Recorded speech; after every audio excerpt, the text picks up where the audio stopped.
Hey everybody, it's Glenn back in this video with Blind Bag Bonanza, featuring this trio of the Walking Dead blind bags by McFarlane, each containing a collectible figure which can then join larger building sets that I believe are available. And you may have noticed from the differing designs of the bags, each of these is from a different series, so we're going to avoid the curse of doubles for sure. Now I have to confess I'm not the biggest fan of the TV show, but what I am is a fan of zombies, and to that end, to help stacking the odds, McFarlane have labelled the bags with a W for walker and an H for human. So what I have here is 2 walkers and a human. So first let's kick it off with the human one. It says here there are 8 to collect.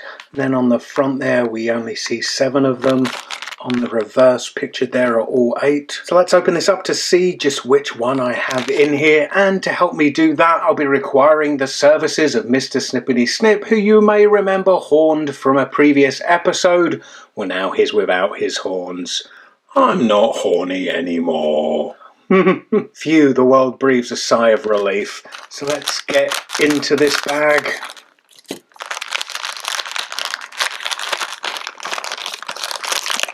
And who do we have here? Please have the names on the leaflet. Yes, it does. Phew. Which means I've got the governor. That's all. Mr. Snippety Snip, we need you again.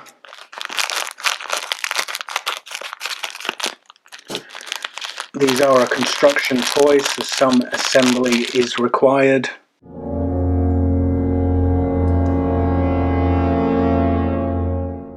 So there's the governor. He does come with a display base, which I assume can hook onto that part of the foot there, but as you can see he stands just fine without it. Let's give him a turnaround. I will say these are a bit of a pain to assemble on this scale. They're kind of fiddly and it takes quite a bit of force to construct the parts. Feels like you might break them. Comes gun in hand, which is cool, and I'm sure he's itching to use that on some walkers. So let's move on to bag number 2, which is more exciting for me as the W in the corner up here means we're guaranteed to get a walker in this one. On the front there you can see all 8 of the varieties available, and then there they are again on the reverse. And of them all, I guess I'd be hoping for this one. It's cool, he's got his innards spilling out of his stomach.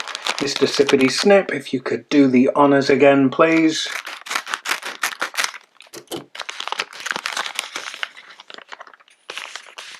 Let's see what that zombie is called. We've got the charred walker here. So there's the charred zombie, all built. It is rendered in kind of a translucent plastic, which is kind of cool.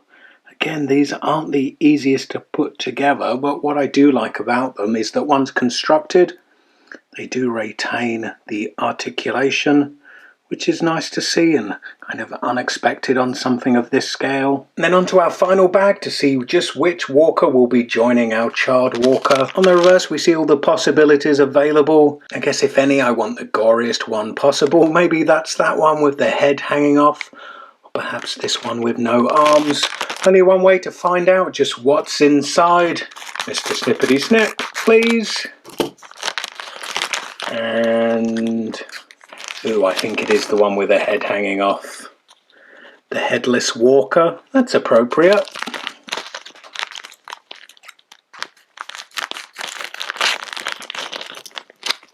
There's a headless zombie, perhaps her head is just hanging by the last nerve in her spinal column, and it seems like from wearing cute little slippers that prior to the zombie apocalypse breaking out, she was probably a nice old grandma. So there's my trio of Walking Dead figures assembled. Kind of pricey, I believe they were like $5.99 a bag, but I guess for that money you get a pretty decent sculpt and the deco's pretty good. Anyway, if you missed the previous episode of Blind Bag Bonanza, click the video on the left, or alternatively for my previous entry in 31 horror toys in 31 days, click the video on the right, and stay tuned for much more to come. I hope to see you next time. Bye.